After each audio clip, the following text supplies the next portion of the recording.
देवं कंसचाणूरमर्दनं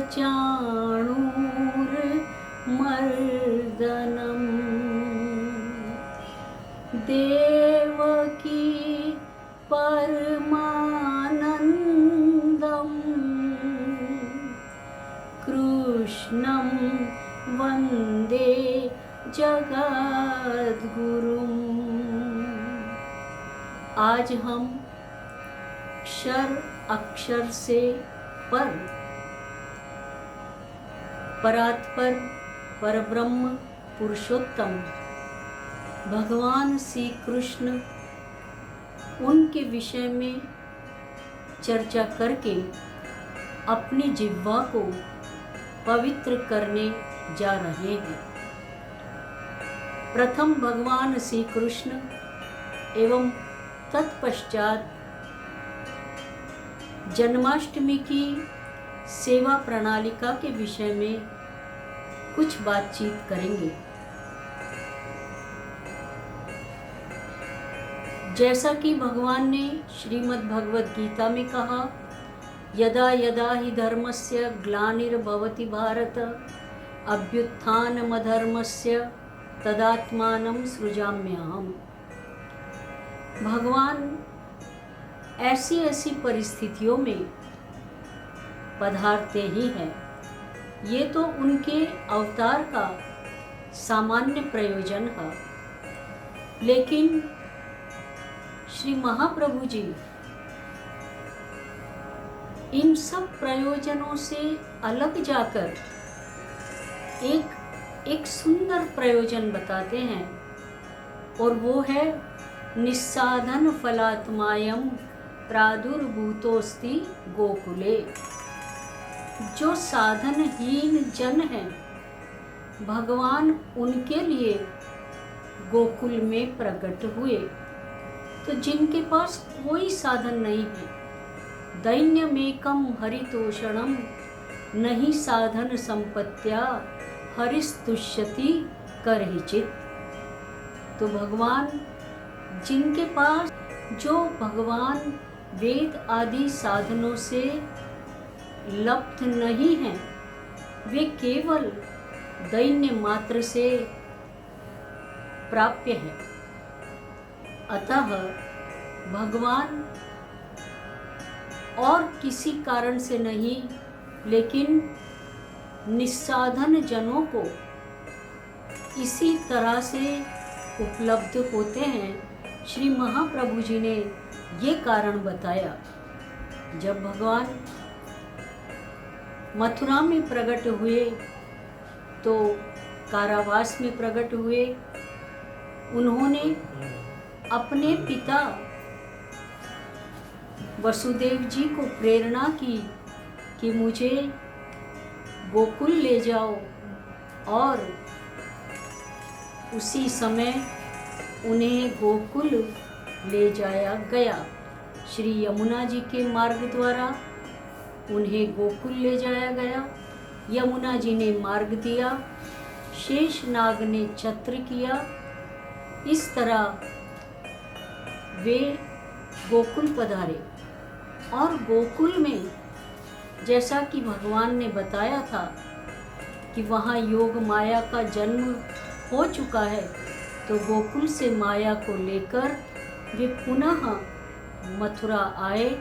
वापस बेड़िया वैसे की वैसे लग गई और सब कुछ वैसा ही हुआ जो भगवान ने सोचा था। इस प्रकार से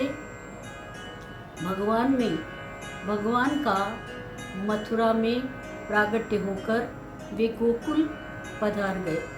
उसके बाद गोकुल की लीलाएं अर्थात नंद महोत्सव इत्यादि चालू होते हैं। प्रातः काल सुबह होते ही पता पड़ता है कि नंद बाबा के यहाँ एक सुंदर नीलमणि जैसा लाला बेटा प्रकट हुआ है। फिर तो गोकुल में आनंद का पार नहीं था। अब चलिए आगे हम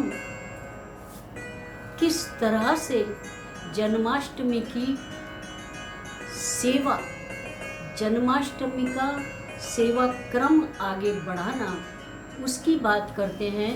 क्योंकि वो क्रम इतना बड़ा है कि एक तरफ यदि भगवान श्री कृष्ण की चर्चा करने जाएंगे तो भगवान श्री कृष्ण का जीवन चरित्र इतना विशाल है कि जिसे हम किसी भी एंगल से देखें, किसी भी कॉर्नर से देखें, भगवान वो परात्पर परब्रह्म के अलावा और कुछ सिद्ध ही नहीं होते हैं। भगवान ने एक बहुत अच्छी बात कही। उन्होंने एक यानी भगवत भाव को किसी ने बड़े सुंदर शब्दों में कहा कि When I slept, I found life is beauty, but when I awoke, I found life is duty.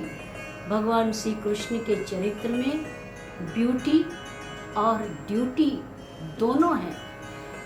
इस तरह अब आगे सेवा क्रम की चर्चा करते हैं। सबसे पहले श्री प्रभु को नित्य से जल्दी उठाना है।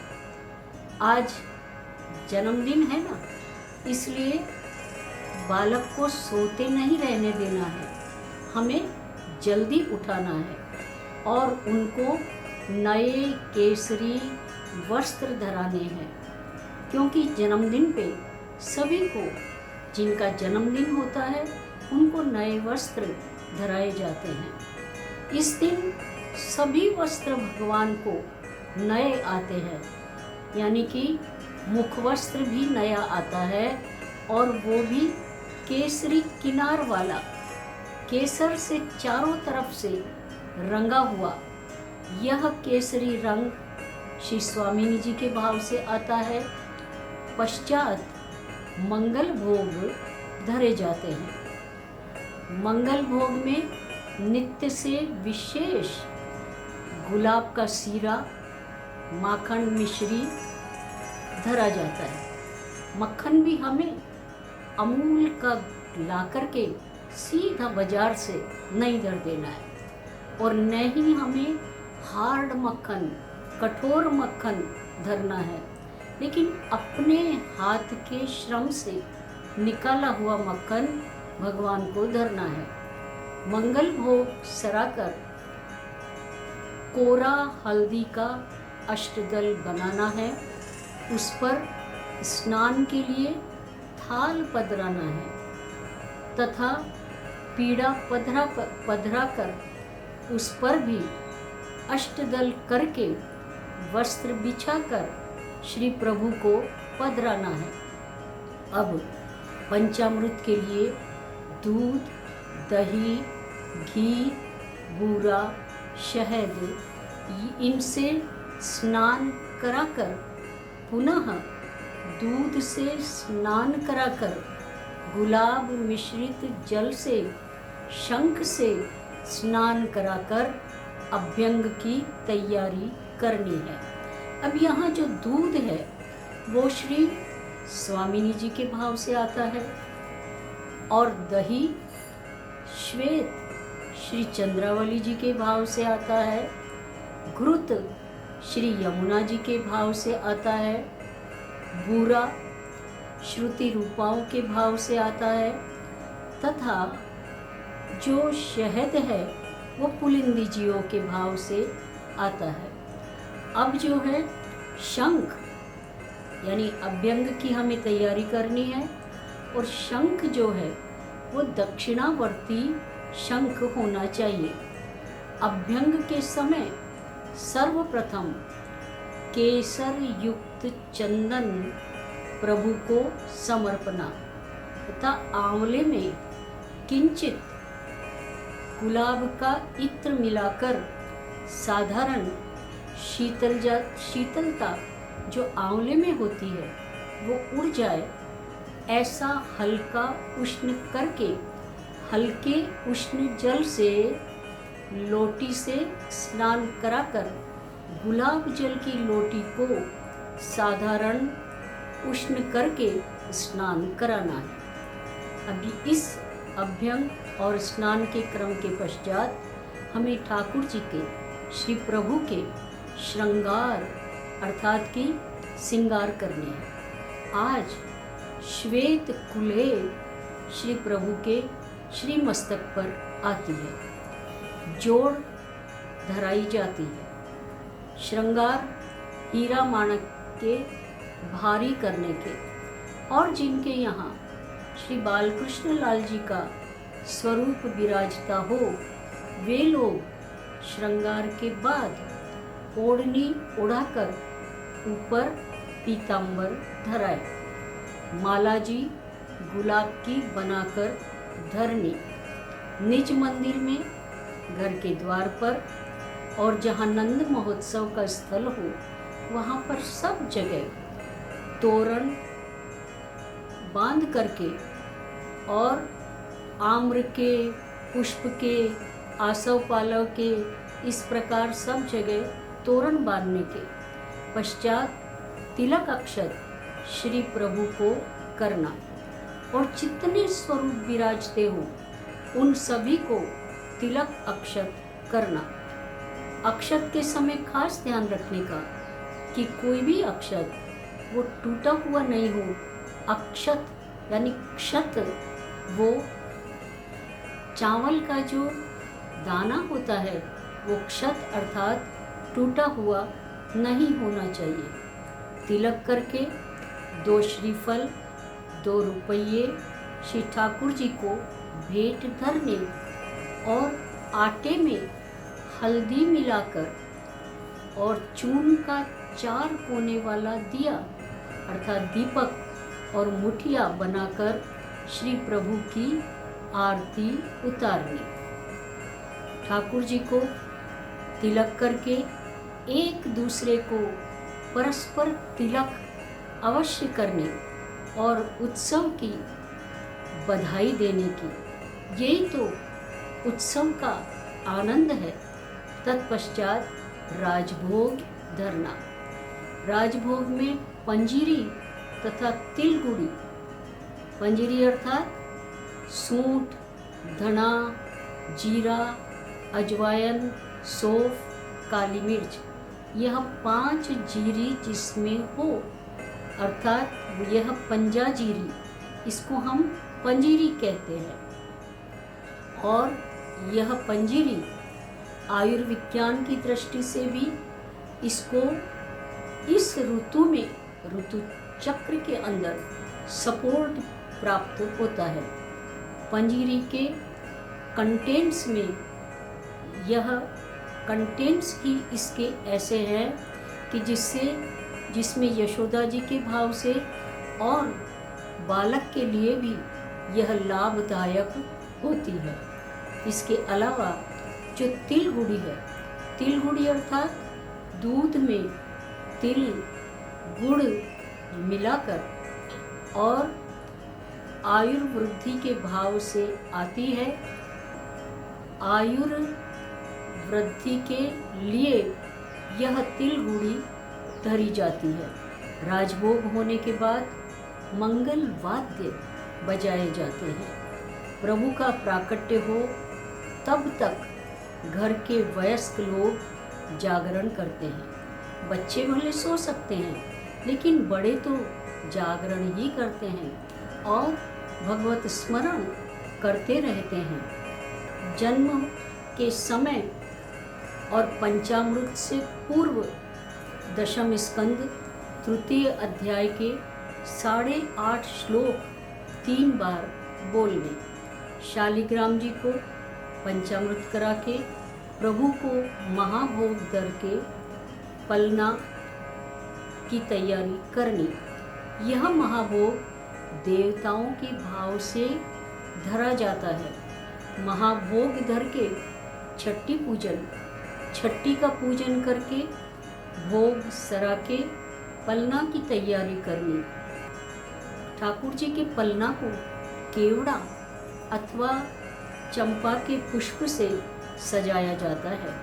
उसके बाद सोना, चांदी, काष्ठ के तरह तरह के खिलौने प्रभु को सुख हो, उसके लिए आगे भगवान के आगे, पलना के आगे धरे जाते हैं। चांदी और मिट्टी के छोटे छोटे जो कुल्हड़ है, उनमें दही, दूध, फुलेल आदि मिक्स करके तैयार करने, लीला मेवा, सूखा मेवा और दूध घर एवं महाभोग की सामग्री में जो छोटी छोटी कुछ सामग्री लेकर, यानी जिसको कहते हैं चंगिया, तो जो वो बनाई जाती है वह सब पलने के आगे छाबड़ी में धरनी झारी जी के साथ। फिर ठाकुर जी को पलने में पधरा कर पीताम्बर ओढ़ाकर श्रीफल भेंट करके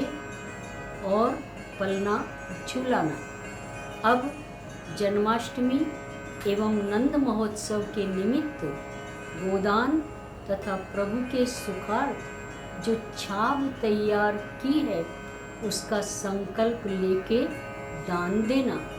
फिर हर्षोल्लास के साथ नृत्य गान करते हुए, हेरी है आज नंद राय के घर आनंद भयो, इस तरह खूब गान करते हुए, खूब आनंद अनुभव करते हुए, नृत्य गान करते हुए व्रज के अंदर आज जो उत्सव, यानी जिसको कहते हैं कि आज कोई अप्रस नहीं, आज आनंद के अंदर सब कोई लीन हो गए।